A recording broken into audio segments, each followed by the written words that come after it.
It's part of being human to discover meaning in our tragedies, to discover meaning and purpose in the pain that we go through, and to look beyond the specific suffering that we're going through and fit it into the larger story of our lives. That's just human. If you ask anybody how they survived an extreme tragedy in their life, most people are going to put spirituality at the center of what helped them. There's no difference for mental health problems. We have to recognize that people's spiritual beliefs and their spiritual resources and their religion are often central to what give them the strength to make it through.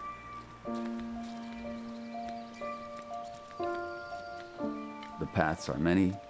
Some find it through religion. Sometimes religion is an obstacle to that. In fact, often it is.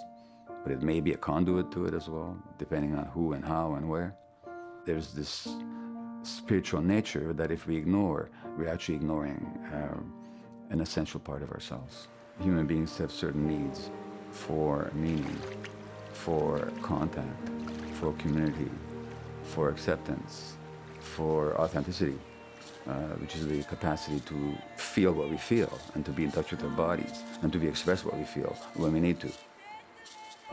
In the shamanic traditions, there are maps and there are compasses that you can use to guide you through your dark night of the soul. So you're encouraged to explore the depths of the psyche with all of the despair and suffering, and to not get stuck there.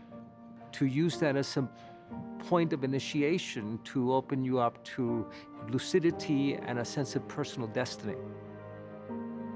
There is something so magnificently touching and moving to see how people handle trauma, because you see the splendor of the human spirit for those who don't allow themselves to be victimized, but become stronger and more committed to making sure it doesn't happen to someone else. What I would like to see is that everyone who goes through the kind of crisis that I went through is given an opportunity to explore what it might mean, to present them with the possibility that maybe it's not just a broken brain, maybe it's not just an illness, maybe this is not just something to hide and be ashamed of, maybe it's something to explore and learn from.